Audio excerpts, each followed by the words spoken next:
The cabin lights had settled into that soft pre-takeoff glow when the purser stopped at 1A. "Sir, are you sure this is your seat?" Heads lifted quick, cautious turns from rows behind.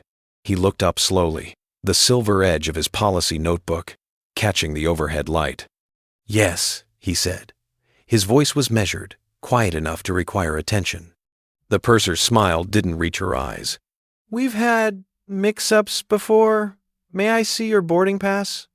Across the aisle, a white man in a pressed linen jacket murmured, "He's calm, but maybe he's confused." The air shifted. That word confused hung heavier than the recycled oxygen. From the speaker above came a crisp reminder. "Cabin doors will close in 6 minutes." He handed over his pass. The purser's fingers brushed the gold trim of his first-class ticket, paused just a beat too long, as if doubting the print itself. He didn't argue.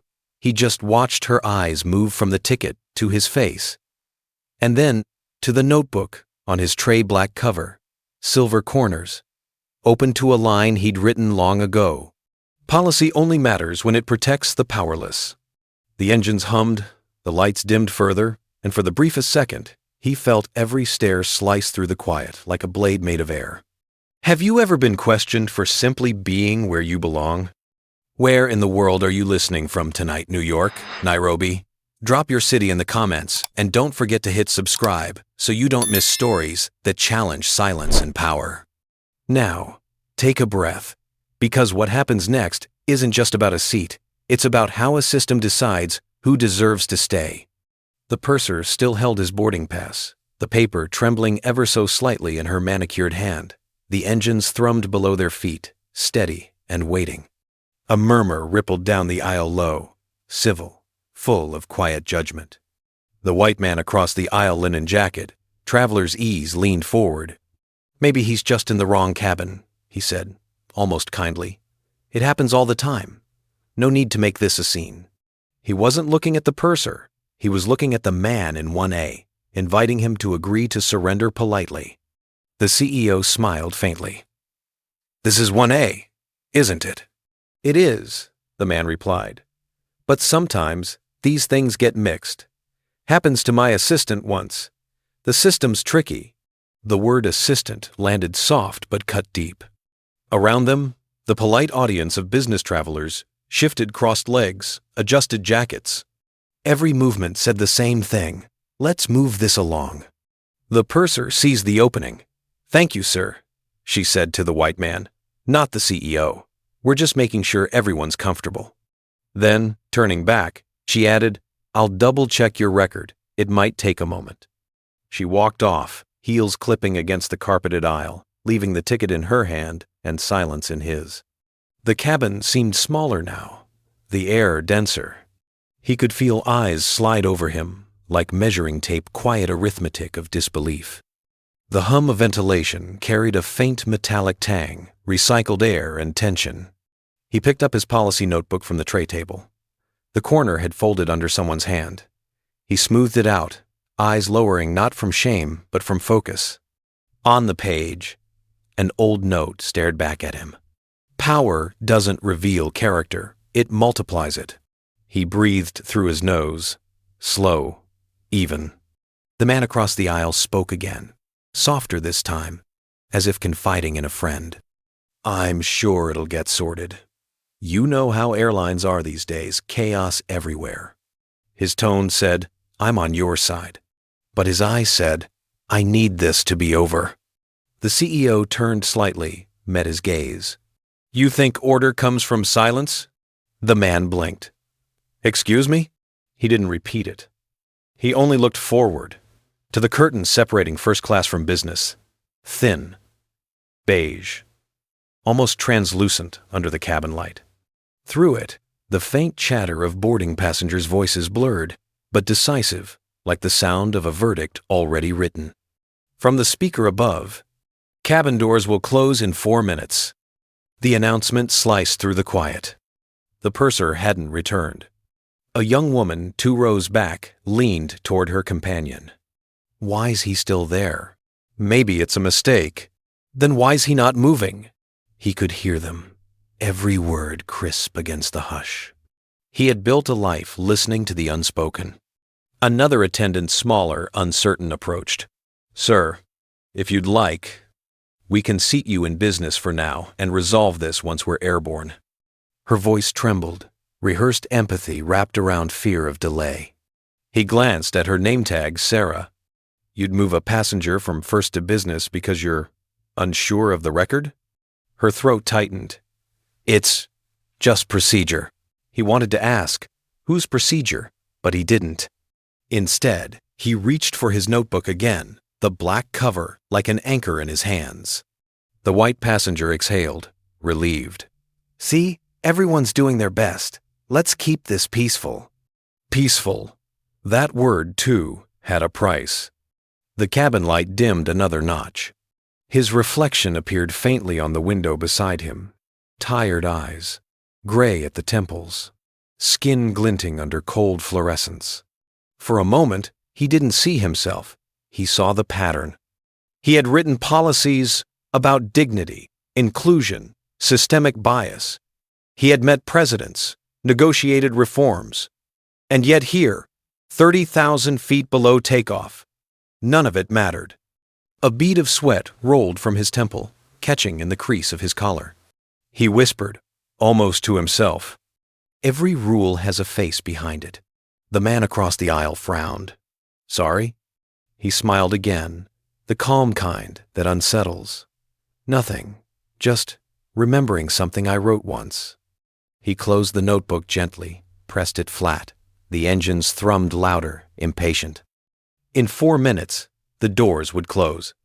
But somewhere deep in the pressurized stillness, something else had already opened a quiet fracture in the story of what reasonable means. The purser returned with a new attendant at her side, a younger woman, her voice already carrying that brittle tone of someone following orders. "Sir," she began, clutching a tablet against her chest, "we've double-checked the manifest. It's not matching what's in the system. Could you please come with me so we can resolve this on the ground?" He didn't move. "The ticket's correct," he said evenly. The purser drew herself taller. "We're not questioning that, sir. It's just procedure." The word procedure snapped something invisible in the air. Across the aisle, the white man sighed. "Honestly, just step out for a minute. They're just doing their jobs." Doing their jobs. He'd heard that phrase in boardrooms, protests, committee hearings everywhere. Rules were used to shrink people down. The overhead speaker crackled again. "Cabin doors will close in 4 minutes." The sound echoed through the cabin like a countdown to surrender. He leaned back slightly. "You've checked my ID, my ticket, my name. What else do you need?" The purser hesitated, then gestured toward the notebook on his lap. "You've been writing since I spoke to you. May I ask what that's about?" He looked down at it, the black cover, a single page open, words neat and compact. "It's policy notes," he said. "For work." Her brow furrowed. "Sir, this isn't the time for—" "I write policies," he interrupted, still calm. "That's my job." A few seats behind, a passenger whispered, "He's being defensive." The younger attendant stepped forward, softening her voice. "Sir, please, you're making the ladies uncomfortable." A pause. He blinked, slowly, once. "Uncomfortable?" "It's just your tone," she stammered. "It's very intense." He lowered his notebook gently onto the tray. "I haven't raised my voice." The words came out steady, but in the silence that followed, they carried weight, too much weight. Someone coughed. A belt buckle clicked. He felt every sound sharpen, every breath synchronized with the aircraft's mechanical pulse. Then a soft chime. From 2 rows back, a phone lifted discreetly. The faint glow of a live-stream camera reflected on the polished cabin wall. The Asian passenger, slight frame, quick eyes, was recording, face unreadable. The purser noticed, but didn't object. She was too focused on keeping control. "Sir," she said again, firmer now, "I'm going to have to ask you to move. We can't take off until—" "You can't take off," he said, "because you're still deciding who belongs here." Her lips parted. stunned by the precision of it. The white man muttered under his breath, "Here we go." He heard it, didn't flinch. Instead, he leaned forward just slightly, elbows on knees, composed, centered. "This isn't about the seat," he said quietly. "It's about comfort." The purser frowned. "I don't understand." He met her eyes. "You're not checking a record. You're managing discomfort." For the first time, she looked away.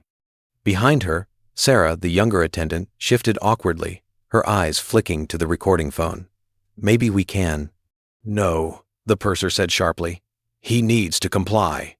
The captain's voice broke through the intercom. 3 minutes to door closure.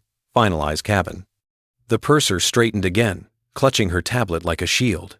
"Sir, if you refuse to move, I'll have to escalate this." He exhaled through his nose, slow and deliberate. "Then escalate it." No anger, just inevitability. The purser hesitated. For a heartbeat, the entire cabin held its breath. The low vibration of the engines filled the silence. Then the CEO turned, almost absently, to the window. The runway lights glowed beyond the glass, tiny beads of amber stretching into darkness. Reflected faintly beside them was his face, calm but exhausted, and just behind that reflection, a small rectangle of light, the phone, still recording. Somewhere, someone online was already watching. He picked up his notebook again, wrote one line across the half-empty page. "Every system has a face. It hides behind compliance." The page trembled faintly under the cabin's pressurization. He closed it gently, his fingers resting on the silver corner as though pinning his composure in place. "Sir," the purser said one last time, voice thinning. "Please, cooperate." He turned to her, eyes steady, voice soft, as if offering advice at a meeting he once chaired. "Be careful with that word," he said. "History remembers who uses it." The silence that followed wasn't quiet at all. It was charged thick with the hum of engines, the weight of gazes, and the invisible hum of a live feed gaining viewers somewhere beyond the cabin walls. For a long stretch, no one spoke. The purser stood at the galley entrance, conferring in low tones with the younger attendant, Sarah. The CEO sat motionless in 1A, his posture still dignified, his expression unreadable. Only the faint hum of the air system moved the air around him, steady, mechanical, indifferent. He reached for his policy notebook again, fingertips brushing the cool silver corner. It grounded him, that familiar weight. He opened to a blank page and simply stared at it. The ink from his last line, "Every system has a face, it hides behind compliance," had bled faintly through to the next sheet, ghosting the words in reverse. He watched the ghost text shimmer under the overhead light. Outside, a ramp vehicle drifted past the window, orange beacon turning slowly. Everything in motion felt distant, muffled, as if sealed behind glass. Inside the cabin, the social air was heavier tension disguised as calm. The passengers had settled into the art of looking without seeing, phones in laps, eyes lowered, earbuds in. Only the hum of engines, a faint cough, the dry hiss of pressurized air. He wrote 3 words on the empty page: "Dignity under audit." Then paused. His hand hovered mid-air, the pen trembling slightly. Sarah approached quietly, stopping a few feet away. "Sir," she said softly, I'm sorry this has gotten complicated." He glanced up. Her face was young, uncertain, framed by the dim reading lights. "It always gets complicated," he said, "when fairness takes too long." She bit her lip, nodding, but said nothing. Her eyes darted toward the purser, who was watching them both. "I'm not supposed to talk about this," she whispered, "but I can see your name on the manifest. It's there. It's just flagged wrong in the system." He blinked. "Flagged?" She hesitated. "It says manual verification required. That usually means the ticket didn't match the ID pattern expected." He looked down at the notebook, let the weight of those words sink in. "Didn't match the pattern expected." He smiled faintly. "Patterns," he said, almost to himself. Always the hardest policies to rewrite. The intercom chimed faintly Captain's voice. Calm. Procedural. 2 minutes to departure. Final checks. Sarah flinched at the sound, stepped back. I need to finish my section. He nodded. Do your job. Just remember who it's for. She left, shoulders tight. He stared out the window again. Beyond the runway lights, the night was black velvet. His reflection hovered in the glass, an older man with lines etched deep around the mouth, the look of someone who'd spent a lifetime teaching others how systems break people and still got caught in one. A flicker of light drew his eye again. That phone 2 rows back. The Asian passenger was still recording, still silent. Their eyes met briefly in the reflection. No nod, no gesture, just witness. He felt something shift in his chest, not anger, but fatigue turning into resolve. The purser approached again, composed, but pale. Sir, she said carefully, we can't delay any longer. If you'd like to make this official, you can file a complaint once we're airborne. He didn't look up, and until then? She hesitated. Until then, we need cooperation. He closed the notebook, slid it into his jacket pocket. The motion was slow, deliberate. Cooperation, he said quietly. That word again. Her mouth tightened. You're not helping. I've spent 30 years helping, he replied, looking up now, his gaze calm but unblinking. Just not the way you mean. She turned without responding, retreating down the aisle, her shoes whispering across the carpet. He exhaled, leaned back, eyes half closed.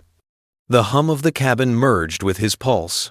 The world shrank to the rhythm of the air system, the faint vibration through the seat. Somewhere behind him, a notification pinged the live stream viewer count climbing. He didn't hear the numbers, but he could feel the shift, like pressure equalizing at altitude. He reopened his notebook, wrote one final note before the next storm. Every quiet moment is just power waiting to breathe.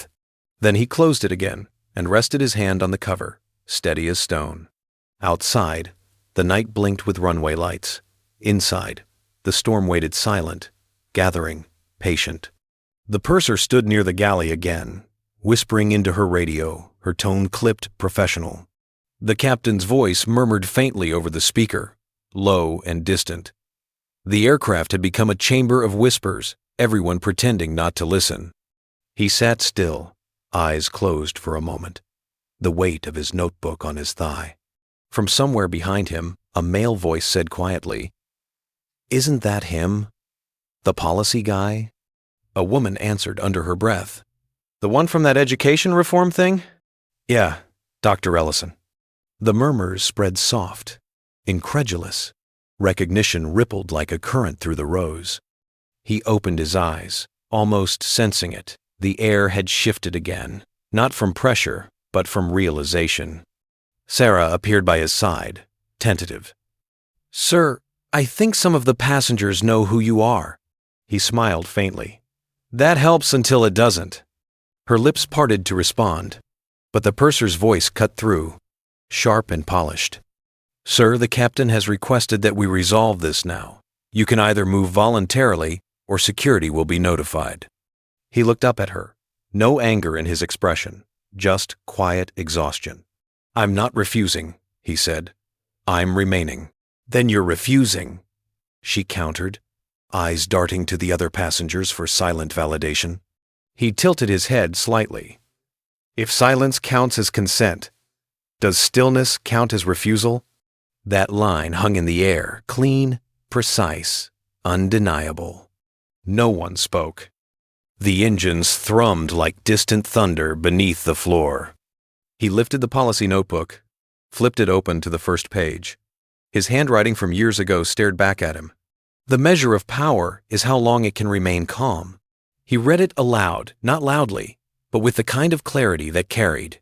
"The measure of power," he said, "is how long it can remain calm." The purser blinked, thrown off.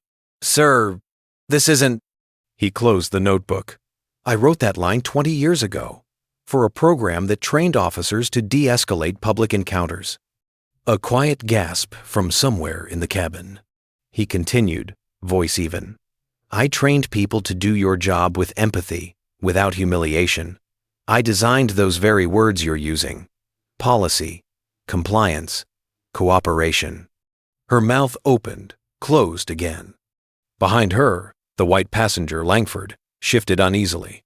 "Look, no one's trying to humiliate you, sir. We're just following procedure." He turned to him gently. "And who told you procedure was truth?" Langford frowned. It's what keeps order." "Order," Ellison said softly, "without justice is just etiquette for the powerful." That line landed like a tremor. A murmur of movement followed passengers straightening, some avoiding eye contact, others watching openly now. The tension was no longer about flight delays. It was about who they were, what they were witnessing. Somewhere, a soft ping sounded the live stream feed. Unnoticed by most, was climbing past 5,000 viewers. The Asian passenger's camera was steady, focused on Ellison's calm face. The screen text flickered. "Number seatgate, number policy guy." The purser exhaled sharply, stepping back. "Sir, you're making this difficult." He looked at her with almost paternal gentleness. "No," he said. "The system you serve is."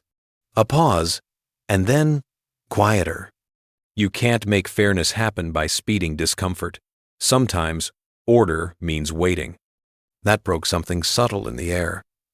The words didn't accuse, they invited reflection. Sarah blinked rapidly, eyes bright. Even Langford, arms crossed, looked uncertain now, as if the ground beneath his logic had tilted. Ellison leaned back, resting his notebook flat on his lap. "I'm not angry," he said. "I'm consistent." The statement held a strange, calm power, an assertion of identity, not defiance. He turned slightly toward the window, his reflection framed by the runway lights. Outside, a service truck rolled past, its headlights flaring across his face before fading again. In that brief illumination, he looked not like a man being removed, but one testifying silently to a system that didn't yet know it was on trial. The purser didn't move. No one did. From the speaker, the captain's voice came again, measured but tense. "Cabin crew, prepare for final compliance check." Sarah hesitated at her station, eyes flicking between the purser and Ellison. The phone camera's light glowed brighter, steady, and unblinking. Ellison glanced at it, once acknowledgement without fear. Then, in the quiet that followed, he whispered to himself, "Policies are made by people, and people break." The words weren't for the purser, or the live stream, or the passengers. They were for him, a reminder, and a promise. A small, contained smile curved his lips. For the first time, the power in the cabin felt reversed. Not loud, not triumphant, just inevitable. The engines droned below, the countdown ticking toward closure. But somewhere unseen, 5,000 people had just witnessed dignity rewrite the meaning of control. The captain's voice rolled through the cabin again, smooth and impersonal. 3 minutes to door closure. Flight attendants, finalize cabin. The words felt like a verdict, every syllable pressed against him like pressure building at altitude. The purser straightened, relief flickering across her face. The voice of the system had spoken, absolving her of personal blame. "You heard the captain," she said briskly. "We need compliance." The word again, compliance. So ordinary, so weaponized. He sat still, hands resting on his notebook. The black cover gleamed faintly under the overhead lights. A faint damp patch darkened one corner sweat from his fingertips. "Sir," she continued, her tone shifting from request to command, "if you don't comply now, I'll have to report you for non-cooperation under FAA policy." The cabin rustled with whispers. "He's still not moving? They'll make him leave. Just follow the rules." Sarah hovered by the curtain, torn. Her eyes darted between the purser and the man in 1A, her fingers nervously tracing the hem of her uniform. He looked at her, not accusatory, just present. "You said the system flagged me," he murmured. "What does it take to unflag a person?" She didn't answer. Her throat tightened. She turned away. The purser lifted her radio. "Captain, passenger, in 1A, refusing to comply. Request, ground hold authorization." The reply crackled faintly over the speaker. "Hold granted. 2 minutes until dispatch." A long silence followed. He breathed in. The air tasted of metal and old fabric. In that stillness, something new entered the space, a faint ping. The live stream. Someone's comment section exploding into motion. "Holy hell, he's a civil rights founder. Why are they still arguing? Number Seatgate, trending."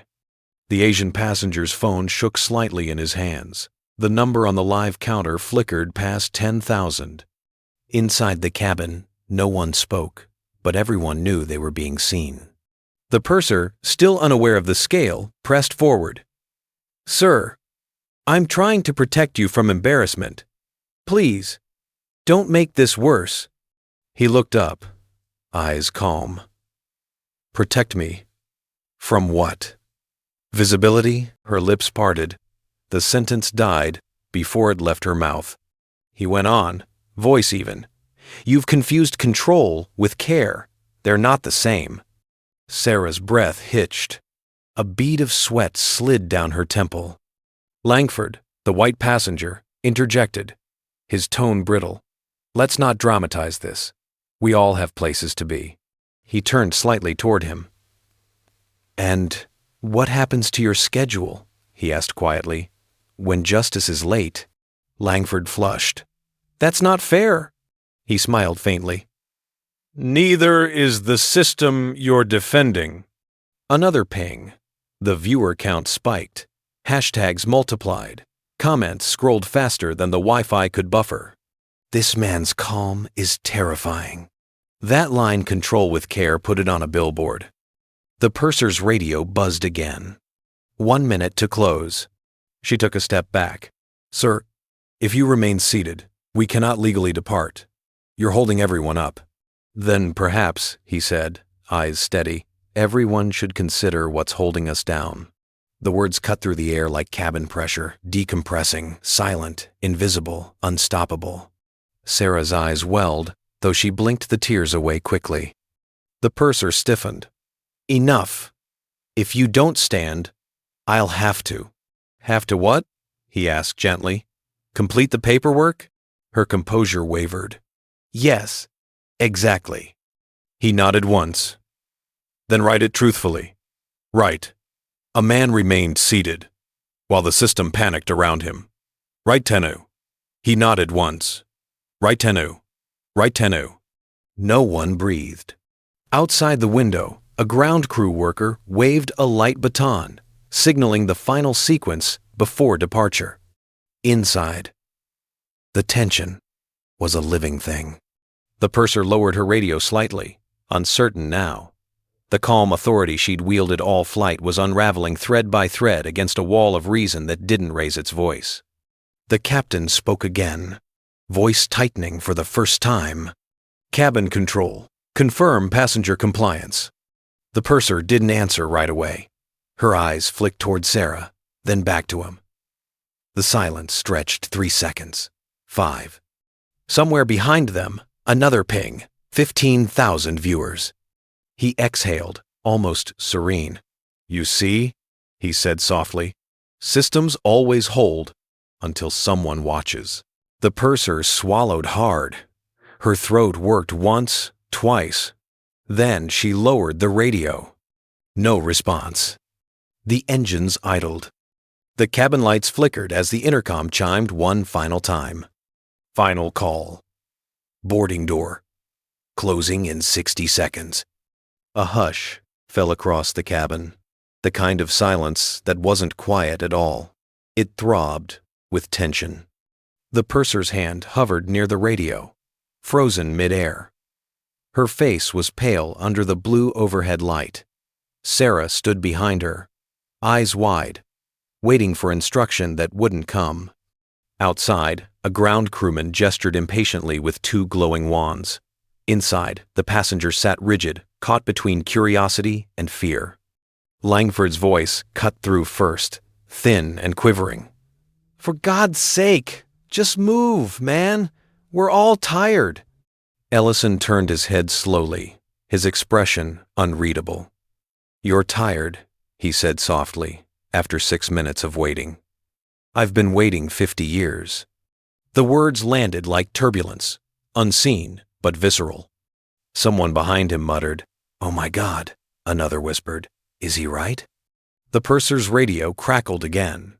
"Cabin, confirm closure. 30 seconds. She pressed the talk button, but no words came out. Ellison's gaze drifted toward the camera 2 rows back. The small rectangle of light that had become his mirror. The viewer count ticked upward 20,000 numbers, climbing faster than heartbeats. He could almost hear the digital chorus beyond the walls of the plane. Outrage, disbelief, solidarity. He reached into his jacket, drew out his policy notebook. The motion was slow, deliberate, ritualistic. He flipped to a page, marked by a folded corner. The ink was smudged from his hands, but the words were still legible. Every order deserves to be questioned once, especially the comfortable ones. He looked up, voice steady. "Captain," he said toward the ceiling, as if speaking to the intercom itself, "I'm not refusing to cooperate. I'm asking you to reconsider what cooperation means." The intercom hissed, silent. Then, unexpectedly, the cockpit door cracked open.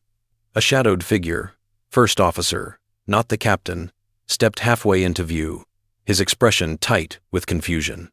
"Ma'am," he said to the purser, "what's the holdup?" She stammered, "Passenger. Non-compliance. He won't move." The first officer's eyes found Ellison. "Sir, I need you to understand this isn't personal." Ellison met his gaze. "That's the problem," he said quietly. "No one ever thinks it is."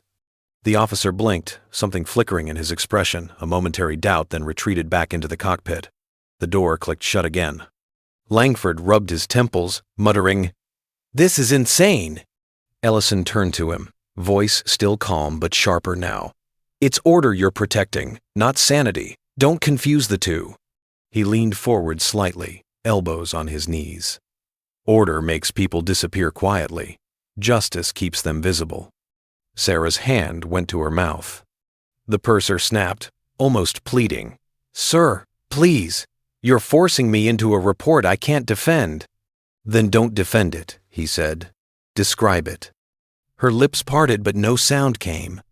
Outside, a loud metallic click echoed through the fuselage, the sound of the jet bridge detaching. The plane was sealed. Every heart in the cabin seemed to skip. The intercom flared again. "Cabin control, do we have confirmation?" The purser pressed the button, hand trembling. "Negative," she whispered. "Passenger still in seat." There was a pause, static hissing like breath held too long. Then the captain's voice. "Understood. Hold position." And just like that, everything froze. The engines idled back. The faint vibration in the floor eased into silence. The hum of electricity remained, but the sense of motion was gone. He had stopped a plane without raising his voice. He looked around the cabin. Every passenger was staring now, not in annoyance, but in something closer to reverence, or fear of what restraint could do when wielded by conviction. The camera light blinked, recording every breath. He opened his notebook again, scribbled a single line under the last. "Justice starts when motion stops." Then he closed it, set it gently on his lap. No one moved. From somewhere in the back, a child whispered to her mother, "Why is everyone so quiet?" And the mother, staring straight ahead, said softly, "Because we just saw something real." Ellison didn't hear her. He was watching the purser, who now stood deflated, clutching her radio as if it might dissolve. The system had stopped not because it was broken, but because someone refused to keep it running. The silence was complete now, except for the faint ticking of the countdown clock reaching 0. Outside, the runway lights stretched into stillness. Inside, history was holding its breath. The world outside the aircraft had gone still. The engines idled at half-thrust, a low rumble echoing through the metal ribs of the cabin.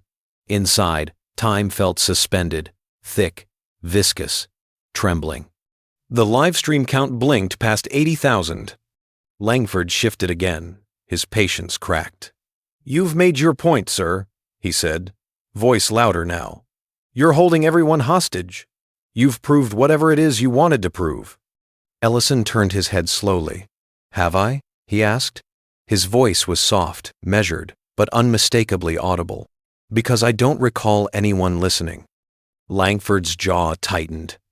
"You're not the only one who's suffered, you know." Ellison studied him for a long second, then said quietly, "You think this is about suffering. It's about recognition."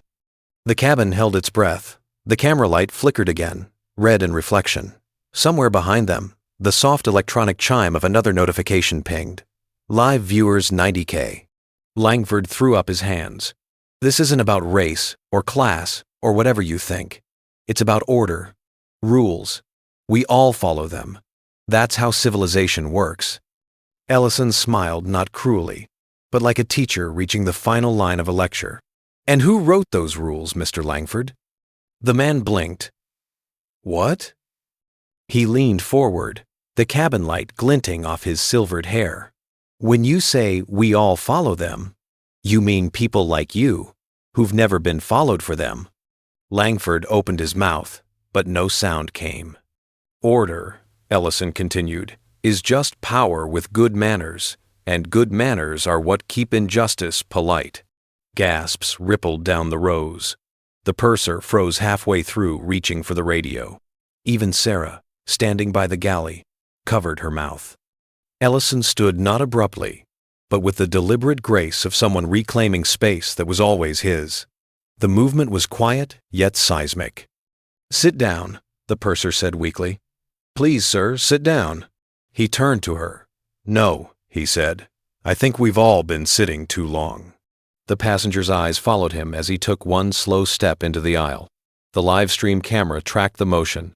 Comments exploded across the screen. "He's standing, holy God." "Number he didn't yell trending." Measured voice. Unshakable grace. He faced Langford fully now. "You said I'm holding people hostage. But look around. Who's really free here? You? Too afraid to question a rule? Or her?" He nodded toward the purser. "Trained to obey a policy she doesn't believe in?" The purser's lips trembled. I'm just doing my job." He softened his tone, almost kind. "I know. I built that phrase. The one that lets you hide behind it." A nervous laugh slipped from someone's throat, immediately silenced by the weight of the moment. "Sir, Dr. Ellison." Sarah's voice wavered. "Please, don't get yourself hurt." He turned to her gently. "You can't hurt someone who's already been invisible." The cabin light flickered again, as if reacting to the line. Someone sobbed quietly near row 3. The sound was raw, human. He opened his notebook, thumb grazing the margin where years of notes had blurred into gray. "Policy," he read aloud, "only matters when it protects the powerless." Then he looked up. "That's the first sentence I ever wrote for my foundation. The one every government office quoted but never practiced." Langford lowered his gaze. The purser's eyes filled. Her fingers shook on the radio. Outside, floodlights from the gate crew cut through the window, washing the cabin in sterile white.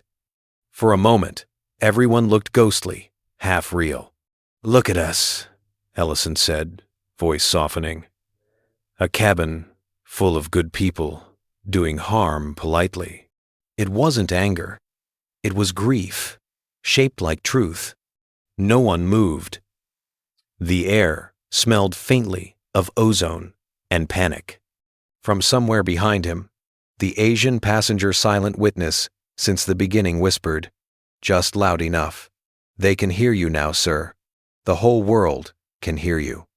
Ellison nodded once, Then maybe the world can decide if silence was ever compliance.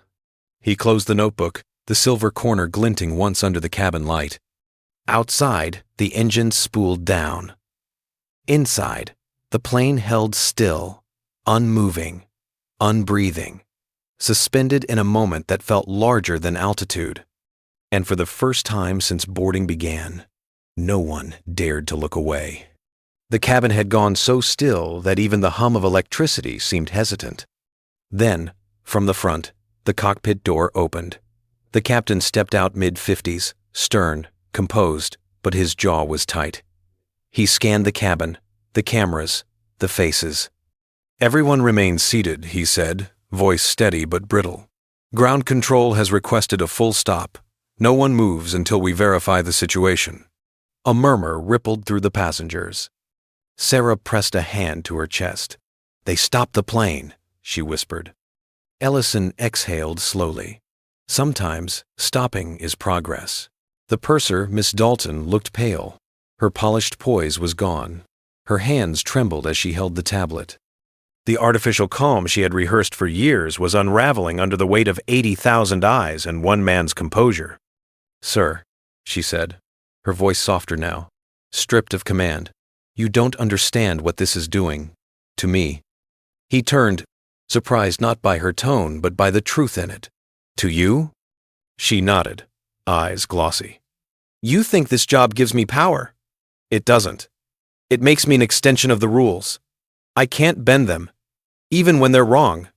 He studied her, really looked at her for the first time. The fine lines at the corners of her eyes weren't arrogance. They were fatigue. 1,000 quiet humiliations lived there. "I know," he said gently. "I know what it costs to follow rules you didn't write." She blinked. "You what?" "I built policies once," he said, lifting the notebook. "On paper, they were perfect, fair, rational.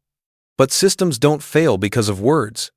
They fail because people stop questioning them." Her lip trembled. "Do you think I wanted to be this kind of rule?" He shook his head. "No, I think you wanted to survive it." Her shoulders fell, the tablet lowering slowly to her side. Around them, no one moved. The moment had shifted. It was no longer about one man's seat. It was about everyone's place in something larger, unseen, and suddenly visible. Langford spoke up, his voice thin now. "So, what happens now?" Ellison turned to him, eyes kind. "Now we stop pretending this is about procedure." The captain's radio crackled. "Control to flight 237. Maintain hold. Internal review pending. Do not proceed to runway." An internal review. The phrase hung in the air like a verdict rewritten. Ellison smiled faintly. "There it is," he murmured. "The system, finally looking at itself." The purser's hand covered her mouth. A tear slipped down before she could hide it. "Sir," she whispered, "I'm sorry." He shook his head. "Don't be. Just remember this moment when someone else is asked to move." She nodded, small, almost imperceptible, but it carried the weight of confession. The live stream camera zoomed closer on its own, trembling in someone's hand. He's comforting her. She's crying. Oh my God. Shared humanity on a plane. The comments rolled by faster than thought. Ellison looked down at his notebook. His reflection stared back from the metallic trim. For a long second, he didn't see a man wronged, he saw a man witnessed. He opened it one last time and wrote a line slowly, deliberately. "Justice begins where someone admits they were afraid." The ink pooled slightly, the letters dark and uneven, imperfect human. The captain exhaled, rubbing his forehead. "We'll need to log this, of course. Everything's being recorded." Ellison nodded. "Good. Maybe this time the record will remember right." Miss Dalton glanced up, her voice faint but honest. "You stopped the plane." He smiled gently. "No," he said. "We all did." And for the first time, the cabin's silence didn't feel oppressive, it felt holy. Somewhere outside, floodlights shifted, glinting off the fuselage. The engines whined down to nothing. Inside, 80,000 unseen witnesses held their breath, and a woman who once enforced the rules finally let them break. Dawn hadn't broken yet, but the world outside the plane had already changed. The engines were silent now, the cabin lights dimmed to a muted amber glow.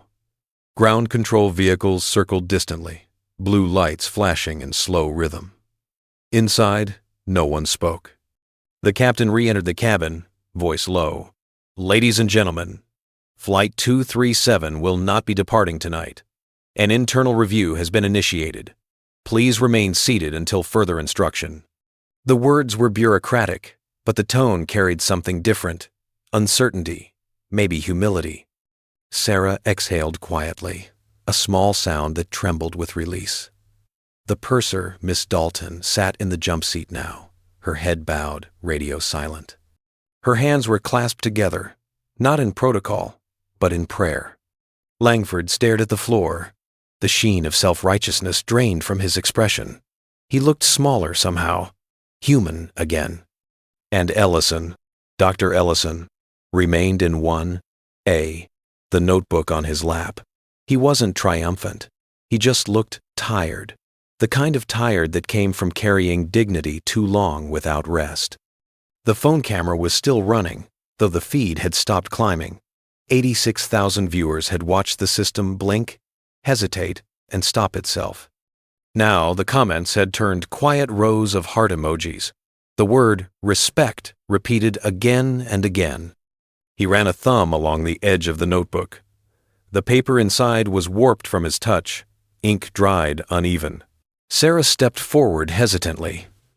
"Sir," she said softly, "I don't know if this will mean anything, but I'll remember what you said. About power. About waiting." He looked up at her, smiled faintly. Then it meant everything. A flicker of light caught his eye, the reflection of dawn just beginning to bleed through the clouds outside. He turned toward the window. The glass held his reflection, and faintly, hers beside him, two faces lit by the same slow sunrise. The intercom buzzed again. "All cabin crew, disembark procedure commencing. Ground team will debrief passengers individually."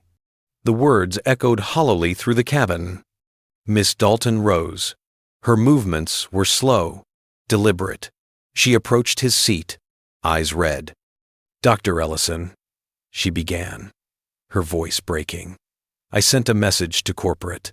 I told them I need to file a supplemental report. I told them I got it wrong."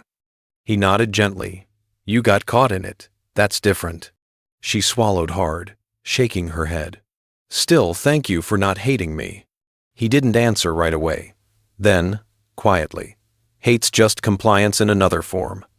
Tears spilled freely now, and she turned away before anyone else could see. The camera light blinked off. The live stream ended with a final caption typed by the witness. He never raised his voice. The silence that followed felt infinite. He gathered his things, just the notebook and his boarding pass, folded once.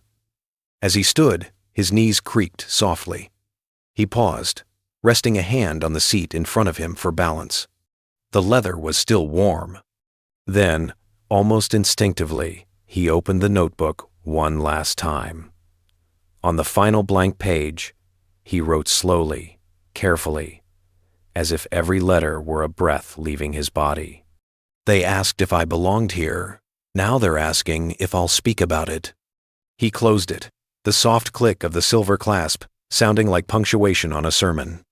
As he stepped off the plane, the early light washed through the glass tunnel of the jet bridge. The air outside smelled of fuel and rain. For the first time that night, he allowed himself to feel the tremor in his hands. Behind him, the aircraft sat motionless, a monument to pause, to reckoning, to stillness as protest. Somewhere in the terminal, a corporate message was already being typed. "Effective immediately. Boarding protocol review and staff sensitivity audit underway." He didn't need to see it. He knew the system had heard. At the threshold between gate and sky, he looked once more at his reflection in the window line, weary, resolute.